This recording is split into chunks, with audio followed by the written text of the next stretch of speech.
በኃይል ስልጣንን የያዘው የትግራይ ክልል አስተዳደር በቀስቀሳ ተደናግረው የወጡ የትግራይ ወጣቶች ወደ ክልላቸው እንዲመለሱ ትላንት ባወጣው መግለጫ ጥሪ አቅርቧል።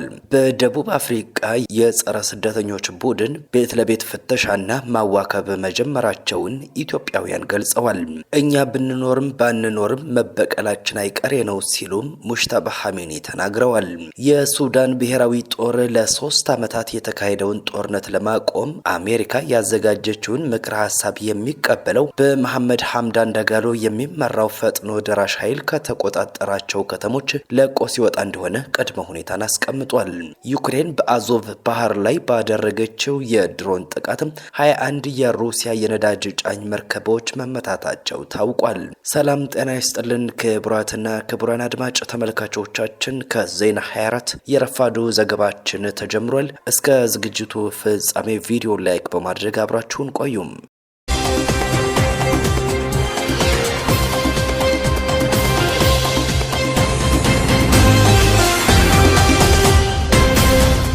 በኃይል ስልጣን የያዘው የትግራይ ክልል አስተዳደር በቀስቀሳ ተደናግረው የወጡ የትግራይ ወጣቶች ወደ ክልላቸው እንዲመለሱ ትላንት ባወጣው መግለጫ ጥሪ አቅርቧል። አስተዳደሩ የፌዴራል መንግስት ወኪሎች ያላቸው አካላትም የትግራይ ወጣቶች ከክልሉ እንዲወጡ ቀስቀሳ እያደረጉ ነው በማለት ከሷል። የፌዴራል መንግስቱ ጦርነት ለመጀመር ሁሉንም አይነት ወታደራዊና ፖለቲካዊ ዝግጅቶችን፣ ትንኮሳዎችን እያደረገ ይገኛል በማለትም አስተዳደሩ በድጋሚ ክስ አቅርቧል።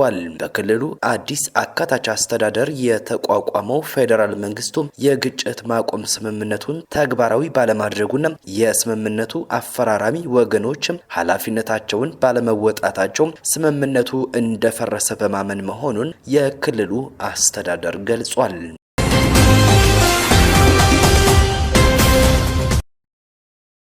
በደቡብ አፍሪካ የጸረ ስደተኛ ቡድን ቤት ለቤት ፍተሻና ማዋከብ መጀመሩን ኢትዮጵያውያን ገልጸዋል። በደቡብ አፍሪካ የሚንቀሳቀሱ ጸረ ስደተኛ ቡድኖች ቤት ለቤት እየዞሩ ስደተኞችን የመያዝና ለፖሊስ የማስረከብ ድርጊት መጀመራቸውን እዚያው የሚኖሩ ኢትዮጵያውያን ገልጸዋል። በዚህም እስካሁን ኢትዮጵያውያንን ጨምሮ በርካታ የሌሎች ሀገራት ዜጎች መያዛቸው ታውቋል። በደቡብ አፍሪካ የሚገኙ ኢትዮጵያውያን እንደገለጹትም ከጁን 30 በኋላ በተለያዩ አካባቢዎች የሱቆች ዘረፋ ተባብሶ ቀጥሏል። በየሳምንቱ ሐሙስ ይደረጋል በተባለው የተቃውሞ ሰልፍ ላይ ከፍ ያሉ ዛቻዎች እንደሚሰሙ ጠቁሟል። ባለፉት 2 እና 3 ቀናት ደግሞ እነዚሁ የጸረ ስደተኛ ቡድኖች ቤት ለቤት እየዞሩ ስደተኞችን የመያዝ የማዋከብና በግድ ፖሊሶችን እሰሯቸው በማለት የማስረከብ ሁኔታዎች እየታዩ ስለመሆናቸው አብራርተዋል። ቀደም ሲል በማይደፈሩ የጆሃንስበርግ አካባቢዎችም ጭምርም እነዚህ ጸረ ስደተኛ ቡድኖች በመግባት የአሰሳና ፍተሻ ሲያካሂዱ እንደነበር የገለጹት በጆሃንስበርግ የሚኖሩ ኢትዮጵያዊ ቡድኑ በሌሎች ከተሞችም ህገወጥ ስደተኞች ተደብቀዋል ብሎ የሚገምታቸው ቤቶችን ሰብሮ መግባቱን መስማታቸውን አክለዋል። በተጨማሪም በምፑላማንጋ ግዛት ዊትባንግ ከተማ በተፈጸሙ ዘረፋዎች የኢትዮጵያውያን የንግድ ተቋማት መዘረፋቸውንና በእሳት እንዲቃጠሉ መደረጉን ከኢትዮጵያውያን መስማታቸውን አስረድተዋል። ይህ አስቸጋሪ ጊዜ እስኪያልፍ ኢትዮጵያውያን መረጃ መለዋወጥና መጠንቀቅ እንዳለባቸው ምክረ ሀሳባቸውን የገለጹት አንድ በደቡብ አፍሪካ የኢትዮጵያ ማህበረሰብ አስተባባሪ አሁንም ቢሆን መላው ኢትዮጵያውያን እንዲጸልዩላቸው ጥሪ አስተላልፈዋል። ጸረ ስደተኞቹ ህጋዊ ሰነድ የሌላቸው ፍልሰተኞች ከሀገሪቱ እንዲወጡ ያቀረቡት ጥያቄ ምላሽ እስኪያገኝ ድረስ በየሳምንቱ ሐሙስ የተቃውሞ ሰልፍ ማድረጋቸውን እንደሚቀጥሉ አስታውቀዋል። ፖሊስ ማስፈጸም ካቃተው ራሳቸው ስደተኞችን እየያዙ ለፖሊስ እንደሚያስረክቡ እየዛቱ ናቸው።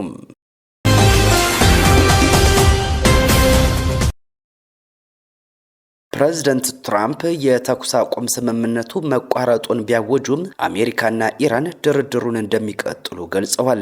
የአሜሪካው ፕሬዝዳንት ዶናልድ ትራምፕ በዚህ ሳምንት በሁለቱ ሀገራት መካከል የተቀሰቀሰውን አዲስ ወታደራዊ ግጭት ተከትሎ የተኩስ አቁም ስምምነቱ መቋረጡን ቢያወጁም ቴሄራን የድርድር ጥያቄ በማቅረቧ ዩናይትድ ስቴትስ ከኢራን ጋር የምታደርገውን ንግግር ለመቀጠል መስማማቷን አስታውቀዋል። ፕሬዝዳንት ትራምፕ ባለፈው አርብ ትሩዝ ሶሻል በተሰኘው የማህበራዊ ገጻቸው ላይ ባሰፈሩት ጽሑፍ የኢራን እስላማዊ ሪፐብሊክ ንግግሩን እንድንቀጥል ጠይቀናለች፣ እኛም በዚህ ተስማምተናል። ነገር ግን ዩናይትድ ስቴትስ የተኩስ አቁም ስምምነቱ መቋረጡን በግልጽ አስታውቃለች ብለዋል። ይህ የፕሬዝዳንቱ አስተያየት የወጣው በዚህ ሳምንት በአሜሪካና በኢራን መካከል የተደረገውን ወታደራዊ ጥቃት ተከትሎ ነው።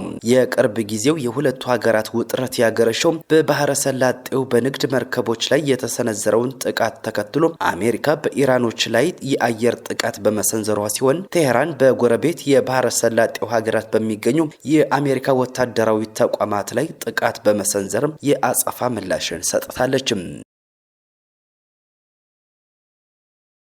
እኛ ብንኖርም ባንኖርም መበቀላችን አይቀሬ ነው ሲሉ ሞጅተባ ኻሜኒ ተናግረዋል።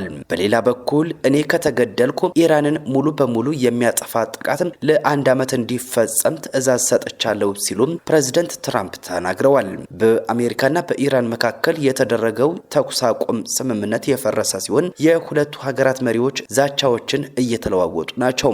አሜሪካና እስራኤል በከፈቱት ጥቃት አባታቸው የተገደሉባቸው የኢራን መንፈሳዊ መሪ ሞጅተባ ኻሜኒ የአባታቸውን ደም መበቀላቸው አይቀሬ መሆኑን ገልጸዋል። ይህ በቀል የሀገራችን ፈቃድ ነው፣ ያለምንም ጥርጥር መፈጸም አለበት ያሉት የ54 ዓመቱ መንፈሳዊ መሪ ይህ ጉዳይ በእኔም ሆነ በሌሎች ባለስልጣናት ህልውና ላይ የሚመሰረት አይደለም፣ እኛ ብንኖርም ባንኖርም ይህ ጉዳይ መፈጸሙ አይቀሬ ነው ብለዋል። መንፈሳዊ መሪው በአባታቸው ስርዓተ ቀብር ላይ ያልተገኙ ሲሆን የአባታቸውን ደም መበቀል እንደማይቀር የገለጹት በጽሁፍ ባሰራጩት መልእክት ነው። በሌላ በኩል የአሜሪካው ፕሬዝዳንት ዶናልድ ትራምፕ 1000 ሚሳኤሎች ተቀባብለው በኢራን እስላማዊ ሪፐብሊክ ላይ ተደግነዋል ሲሉ ዝተዋል። ኢራን ልትገድላቸው እንደዛተች የገለጹት ትራምፕ ይህ ከሆነም ኢራንን ሙሉ በሙሉ የሚያጠፋ ጥቃት ለ1 ዓመት እንዲፈጸም ትዕዛዝ መስጠቱን የአሜሪካ ጦርም ዝግጁ መሆኑን አስታውቀዋል።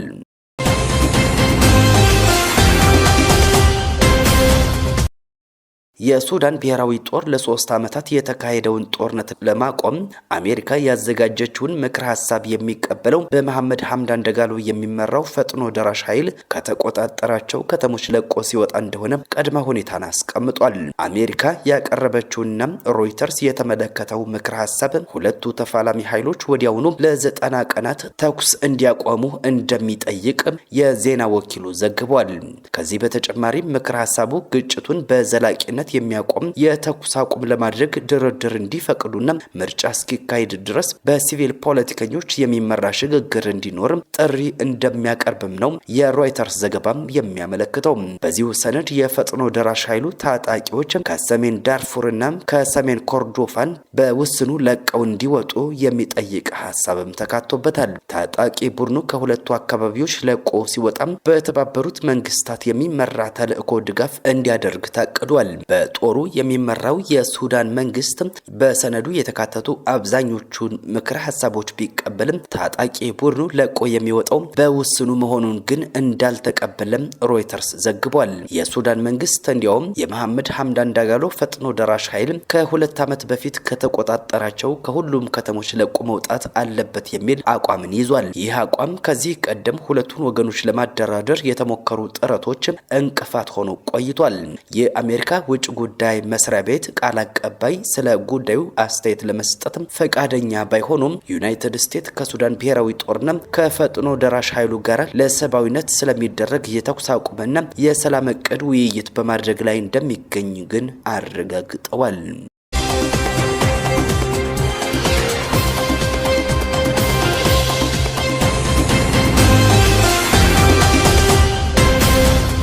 በመጨረሻም ዩክሬን በአዞቭ ባህር ላይ ባደረሰችው የድሮን ጥቃት 21 የሩሲያ የነዳጅ ጫኝ መርከቦች ተመተዋል። የዩክሬን ጦር ለሩሲያ ኃይሎች የሚቀርበውን የነዳጅ አቅርቦት ለማቋረጥ በወሰደው እርምጃ በአዞቭ ባህር ላይ ሌሊቱን ሙሉ ባደረገው መጠነ ሰፊ የድሮን ጥቃት 21 የሩሲያ የነዳጅ ጫኝ መርከቦችን መምታቱን አስታውቋል። ከነዳጅ ጫኝ መርከቦች በተጨማሪ ለሎጂስቲክስና ለእቃ ማጓጓዣነት የሚያገለግሉ 4 የጉተታ መርከቦች፣ 2 የደረቅ ጭነት መርከቦችና 1 የቁፋሮ መርከብ በጥቃቱ መመታታቸውን የዩክሬን ጦር እዝ አረጋግጧል። ክቡራን አድማጭ ተመልካቾች የሰዓቱ ዘገባዎቻችን የተከታተላችኋቸውን ይመስሉ ነበረ። በሰላም ዋሉ።